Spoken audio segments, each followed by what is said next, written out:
conférence de presse su procureur Mbacké Fall procureur général procureur de la République Ibrahima Ndoye ak procureur comment est-ce qu'on dit ça Pa Moussa procureur de la République financier.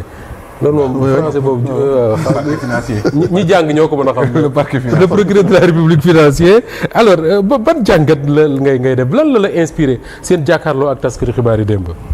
d'abord la ci jiitu mooy besoin de transparence. Ouais. Besoin de transparence par rapport à une procédure boo xam ne on aurait pu nous en épargner. On aurait pu nous en épargner pourquoi parce que dossier bi. nguur bi fi nekkoon ba mu génnee bu ñu ko exploité woon tey amaana ñu ngi si leneen. mais malheureusement.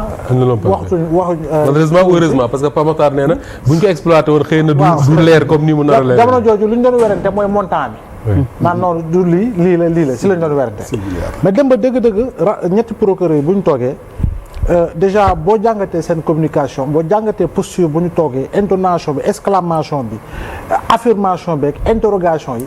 En fait da ngay xam ne lii c'est un jeu de transparence à tout point de vue un jeu boo xam ne réalité bi mooy fekk nañ fi dara loo xam ne du yoon jamono ji nag ñu ngi koy jaarale yoon ci dinañ ko jaarale yoon ba mu sës jàpp naa ni loolu moo si gën a fës procureur de la République wala procureur général wala procureur du parquet financier ku si jël kaddu boo waxee jàpp naa ni amul lenn loo xam ne dañuy si ñëwaat naan leer na wala leerul ñoom ñett ñëpp luñ ci wax yëpp jàpp naa ni leer na te leer na nañ les Sénégalais ont été peut-être même surpris si yenn yoo xam ne joxe nañ ko comme argument. Oui. Par rapport ak xaalis bi par rapport ak nombre de personnes yi ak yu demee noonu parce que procureur bu mu ne 262 personnes xawma ndax man sama wàll bopp sax damaa mujj. le parquet financier nee na jàpp nañ 262 personnes. depuis 7 mois. J'imaginais pas un tel nombre mieux encore. bi ñu commencé woote may dégg si ay secteur lutte secteur sport je veux dire secteur communication traditionnelle secteur artistique et cetera moi-même j'étais surpris parce que pour man en réalité nit yooyu bu ñu nee mbiru xaalis si Covid bi duñ si bokk ñuñ ko dénkoon la ñu ay jëwriñ defe naa ni foofu la mbir mi nekkoon alors que en réalité c'était le cas man toog naa sax di jeneer naan est-ce que man jamono jooju parce que mi ngi bëgg a yàgg jox ñu woon pour ma jox Saabu Sarr ak ñoom Pamatar. toog di laaj sa bopp voilà toog di laaj sa bopp est-ce que joxuñu ma tey bon bu demee noonu daal su may dem dinaa yóbbaale AstraZeneca wala Johnson waaw su ma demee rek piqûre toog si kanamu procureur mais c'est juste pour dire qu'en réalité démb moom on a senti véritablement ay magistrats yu toog di wax très sincèrement on a senti ñoo xam ne lu ñu nekk di def da ngay xam ne ñii liggéey bañ leen sant mbubu bu ñu sol mbubu magistrat yu ñu sol par rapport ak procureur yu ñu doon dëgg-dëgg matériel lañ ko à tout point. Et depuis démb ak tey gisaguma en tout cas ci acteurs politiques yi une contestation sérieuse de ce que les procureurs ont dit hier. xam naa dinañ ñëwaat ci le rapport sur les finances publiques l'APR contesté na ko am na lu mu ci bind mais ce que li ñu wax démb ci Covid-19 gisuma ku ko contesté. non aujourd'hui Moustapha xam nga souvent tu fais le jeu de créer waxtaan bi foo dem nga dugg ci oto moo xam taxi wala nga dem fenn toog di waxtaan nga créer waxtaan bi pour voir un peu la réaction des gens wala nga romb fenn bàyyi nopp tout le monde pratiquement ci même orientation bi la ñuy waxtaanee c'est-à-dire que kon jamono jooju bu ñuy sonn gars yi ngi copp suñu xaalis pratiquement loolu ngay dégg ñuy wax te Covid bi booy xool la ci xew jamono jooju ak tartar yu ci amoon. ralentissement de l'activité économique. beaucoup d'entreprises. yoo xam ne tëj nañ ci. am na ñoo xam ne c'est la ñu perte seen liggéey. am na ci ñoo xam ne feebar nañ ci yëg nañu feebar am na ma jox lay exemple rek boobu heure yi lañ enfin pas heure yi un peu plus tôt lañ daan wàcc ñun dañu amoon autorisation pour mën a circuler.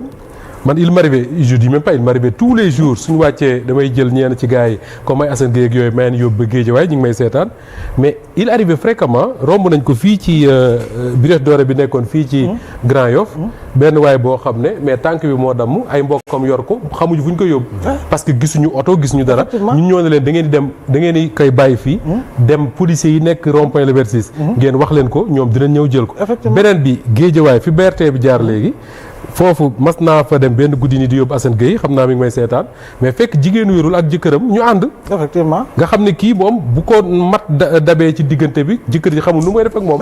hôpital lañ ko jëmee mais amuñu oto. donc c'est dans ce contexte là que les gens ont bouffé l'argent quoi. malheureusement man mi nga xam ne ba chaque jour man tamit même heure laa doon wàcc. une heure jëm kaw. parce que je bouclais un journal tous les soirs. mais il m'est arrivé un confrère woo ma parce que doomam moo doon def crise d'asthme. oui. ay une heure du matin. oui man si laa jógee rédaction dem këram jël doomam ñu ànd ko.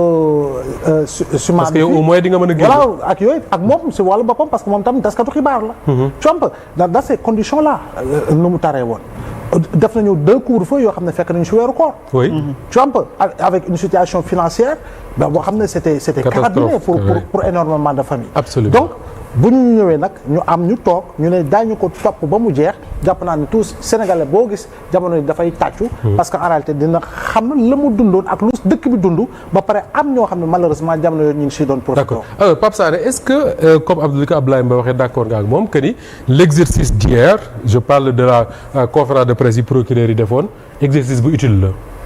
waaw exercice bu am solo la dans la mesure où ça a permis au moins les voix autorisées génn wax ci mooy li ma doon wax démb lii buñ ko teeloon def c'est-à-dire teel a def cette conférence de presse comme c'est prévu dans l'article 11 du code de procédure pénale. oui Ibrahima Ndoye le procureur général fàttali na ko démb. donc yaakaar naa ni que coow lii mu jur yëpp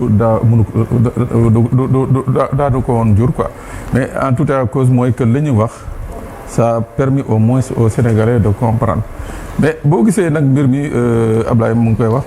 ceux-là qui étaient là jiite woon réew mi mënuñu ci wax parce que dafa doon un rapport bi nga xam ne ñoom bi ñuy nekk ci nguur gi nañu produire rapport bi.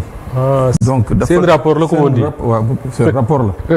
te ñoom bi mu amee. ñoom seen bopp génn nañu avec des éléments de langage faire le tour des plateaux de télévision et consorts pour essayer de donner ñoom seen version des faits sans pour autant convaincre. xam nga bu ñu demee ci réew ñuy waxu détournement ci situation bu mel ni Covid 19 jëwriñ toog naan la ñuy wax yëpp pourtant de juróom benn million kese. juróom benn milliard. juróom benn milliard kese. sur ci junniy milliards. waaw ñoo ci lëndëm donc ça veut dire que quelque part tey jii bu yoon jógee di def liggéeyam ñoom ils sont très mal placés pour ñëw naan dañ ciy indi lu leeral wala ay contestation mais pour l'exercice d'hier Moussa xam nga dafa wane d'abord une démarche bi nga xam ne moom la ñuy xaar ci magistrature yi moom la ñuy xaar ci ñi nga xam ne dañ leen jox justement xam nga doole pour ñuy àtte askan wi tey ñun ñu ngi toog fii di ci wax am na la nga xam ne buñ ko doon wax te fekk ñoom waxuñu ko xëy na bu subaa am ku ñu ne non li ngeen di wax yéen du dëgg. parce que ñoom ñoo tiim dossier. parce que ñoom ñoo tiim dossier yi. mais man ci mbir mi tamit benn affaire moom ma ci xaw a jaaxal. aywa jaaxaluma sax mais dama ci poser question c'est-à-dire il faut j'ai essayé de poser des questions un peu partout mais j'ai pas eu la réponse. su ma xoolee par exemple ñu ne Abdou Aziz Mbaye. oui. communicateur traditionnel. oui. État ci boppam un démembrement de l'État moo yëkkati xaalis jox ko moom. il n'a pas été demandeur il n'est pas fonctionnaire ñu yëkkati xaalis jox ko man tey jusqu'à présent j'ai une difficulté pour comprendre pourquoi moom ñu woo ko d'autant plus que. oui. moom du ordonnateur de dépenses du comptable public mais État ci boppam un démembrement de l'État moo yëkkati xaalis jox ko. il n'a rien demandé. il n'a rien demandé waaw man jàpp naa nag que bu ñu doon woo ñii ko jox xaalis nañu war a woo mais moom jàpp naa ni communicateur traditionnel yi ñoo waroon jóg porter plainte ne waa ji 150 millions yi ngeen ko joxuñu ko wala mbër yi porter plainte ka nga xam ne mooy yore mbirum mbër mi. ne la ngeen joxoon waa ji joxuñu ko man foofu jàpp naa ni que foofu moom. jot nañu leeral. d'accord pourquoi peut-être pas Moussa am na ci réponse Sénégalais jot nañu seen xaalis. pourquoi ñoom ñu woo leen. Gris Bordeaux moom kenn mënu ko porter plainte parce que bañ ne 15 millions lañ ko jox.